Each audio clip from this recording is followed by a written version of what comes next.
ഇത്രയും നിറച്ചൊഴിച്ചിട്ട് കഴിക്കാം.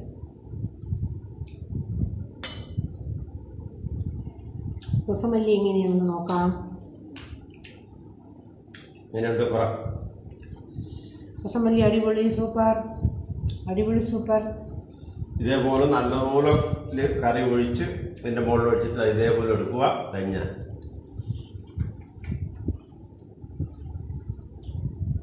ഒരു വെറൈറ്റി സംഭവമാണ്. ഇനി വേറെ മസാലകളൊന്നുമില്ല, വേറെ പച്ചമുളകും അല്പം മഞ്ഞൾപ്പൊടി മാത്രമാണ്. സിമ്പിൾ ഡിഷാണ്, നല്ല ടേസ്റ്റ്. Thank you.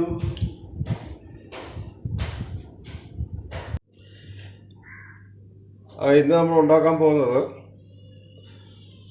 കൊസുമല്ലിയാണ്. ഇത് ഒരു ചെട്ടിനാട് റെസിപ്പിയാണ്. അപ്പോൾ അതിനു വേണ്ടി 2 കത്തിരിക്ക കണ്ടില്ലേ, 2 കത്തിരിക്കായി, 2 ഉരുളക്കിഴങ്ങ് തൊലി കളഞ്ഞെടുത്തത്. ഇനി നമുക്ക് ഇതിനെ ബോയിൽ ചെയ്തെടുക്കാം. അതിനു വേണ്ടി ആവശ്യമായ വെള്ളം ഒഴിക്കാം. അടുപ്പത്ത് വെച്ച് വേവിച്ചെടുക്കാം.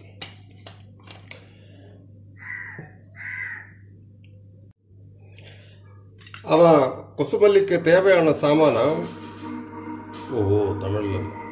അപ്പോൾ ഇതിൻ്റെ ചേരുവകളെന്ന് പറയുന്നത് ഒരു 6 പച്ചമുളക് വെച്ചിട്ടുണ്ട്. കറിയിൽ വേറെ മുളക് പൊടിയോ ഒന്നും ചേർക്കത്തില്ല. അപ്പോൾ പച്ചമുളക്,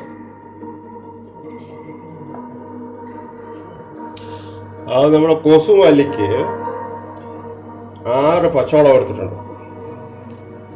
പിന്നെ മല്ലിയില, പുതിനയില, ഒരു വലിയ സവാള കുഞ്ഞായിട്ടരിഞ്ഞത്, 2 തക്കാളി കുഞ്ഞായിട്ടരിഞ്ഞത്, 1/2 ടീസ്പൂൺ ഉഴുന്ന് പരിപ്പ്, ആവശ്യത്തിന് ഉപ്പ്, വറ്റൽമുളക്, കടുക്, മഞ്ഞൾപ്പൊടി, പിന്നെ 2 സ്പൂൺ വെളിച്ചെണ്ണ. ഇത്രയേ നമ്മൾ ഇതിന് ആവശ്യമാണ്. ഇതിൽ വേറെ മുളക് പൊടിയോ ഒന്നുമേ ചേർക്കത്തില്ല. ഇത് ഇഡ്ഡലിക്കും ദോശ, ഇടിയപ്പം, ഈ 3 ഐറ്റത്തിനാണ് ഫേമസ്. ഇത് തമിഴ്നാട്ടിലെ ഫേമസ് കറിയാണ്. നല്ല സ്വാദാണ്, വളരെ എളുപ്പം, ഈസി കൊസുമല്ലി. കൊസുമല്ലി എങ്ങനെ ഉണ്ടാക്കാം എന്ന് നമുക്ക് നോക്കാം.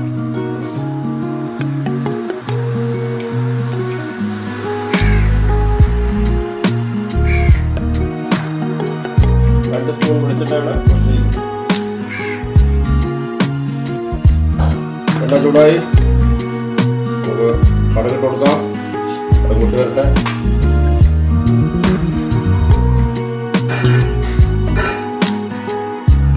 കടുകൂട്ടി വരുന്നുണ്ട്. 2 പച്ചമുളക്, കറിവേപ്പില, ഇളക്കി കൊടുക്കാം.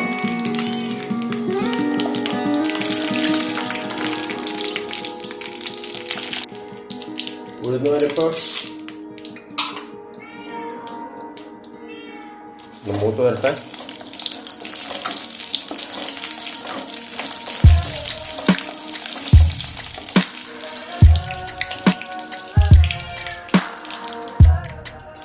സവാള ഇതായിട്ട് അരിഞ്ഞതാണ്, ഒരു സവാളയാണ്.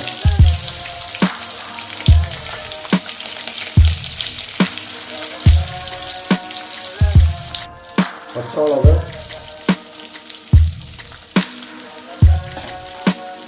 നമുക്ക് നല്ലതുപോലെ ഇളക്കി കൊടുക്കാം.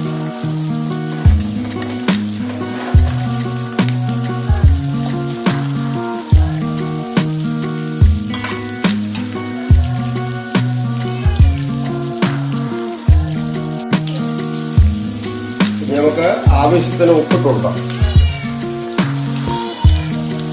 സ്വാദനുസരിച്ച് ഇട്ട് കൊടുക്കുക. 2 വേണമെങ്കിൽ നമുക്ക് ചേർത്ത് കൊടുക്കാം.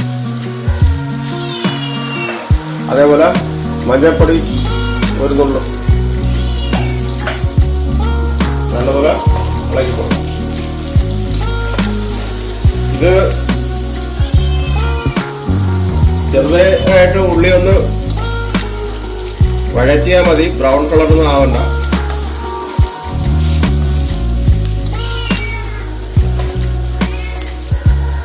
ചെറുതായിട്ടൊന്ന് വഴണ്ട് വന്നാൽ മതി.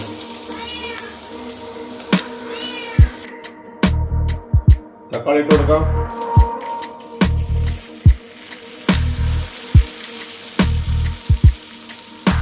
പുതിന ഇല, മല്ലിയില നല്ലോണം ഒന്ന് ഇളക്കി കൊടുക്കാം.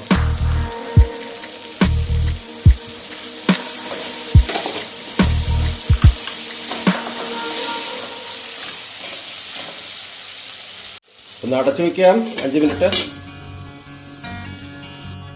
നമ്മൾ കത്തിരിക്കയും ഉരുളക്കിഴങ്ങും നല്ലപോലെ വെന്ത് കഴിഞ്ഞു. അതിൻ്റെ തൊലി എടുത്ത് കളഞ്ഞു.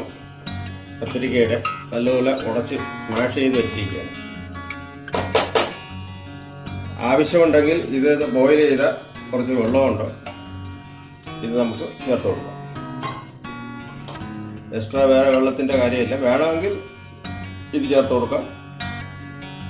പോരെങ്കിൽ മാത്രം എക്സ്ട്രാ വെള്ളം നമുക്ക് ചേർക്കാം. തുറന്ന് നോക്കാം.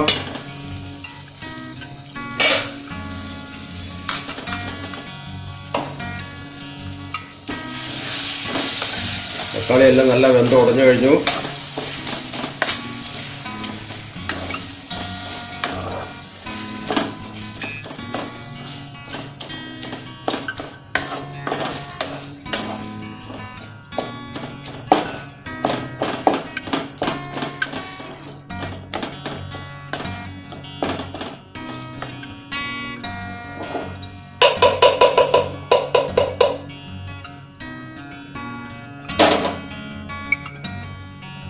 ഒക്കെ ചേർത്ത് കൊടുക്കാം.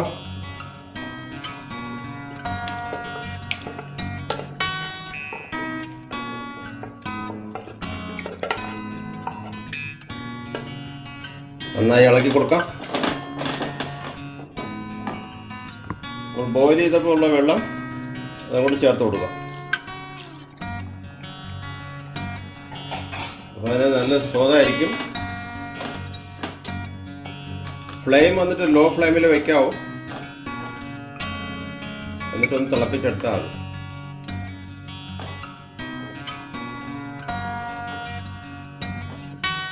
ഉരുളക്കിഴങ്ങെല്ലാം നമ്മൾ ഉടച്ച് ചേർത്തുകൊണ്ടോ നല്ലൊരു കട്ടിയാണ്. വേണമെങ്കിൽ കുറച്ചും കൂടെ വെള്ളം ചേർക്കാം. ഞാൻ അവിടെ കുറച്ചും കൂടെ വെള്ളം ചേർക്കുകയാണ്. നമ്മൾ കൊസുമല്ലി റെഡിയായി. ഇനി അല്പം വെള്ളം കൂടെ ഒന്ന് ചേർത്ത് നമുക്ക് ബോയിൽ ചെയ്തെടുത്താൽ മതി. നമ്മുടെ കൊസുമല്ലി റെഡിയായി കഴിഞ്ഞു. ഇനി നമുക്ക് ചൂട് ഇഡ്ഡലിയോ ദോശയോ ഇടിയപ്പം ഇതിൻ്റെ കൂടെ കഴിക്കാം.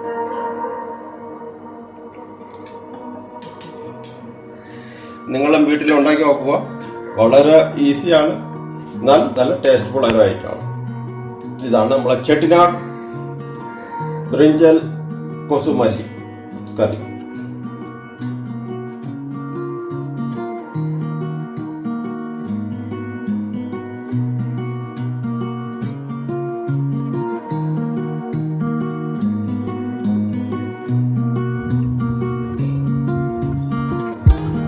ഇഡ്ഡലി വറക്കി വയ്ക്കുക.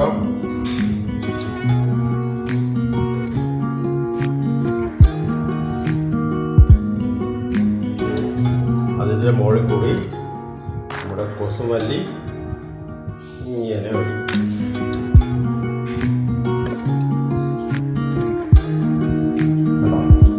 കൊസുമല്ലി ഇങ്ങനെ നിറച്ച് ഒഴിച്ച് കൈകൊണ്ട് ചാടി തിന്നണം. അതാണ് എൻ്റെ കൊസുമല്ലിയുടെ ടേസ്റ്റ്.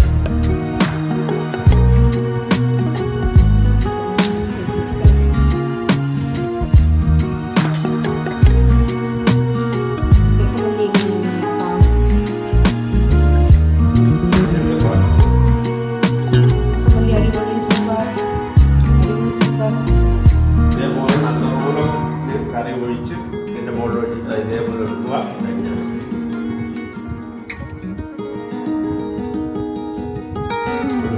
സംഭവമാണ്. ഇനി വേറെ മസാലകളൊന്നുമില്ല. വേറെ പച്ചമുളകും അല്പം മഞ്ഞൾപ്പൊടി മാത്രമാണ്. സിമ്പിൾ ഡിഷാണ്. നല്ല ടേസ്റ്റ്. Thank you.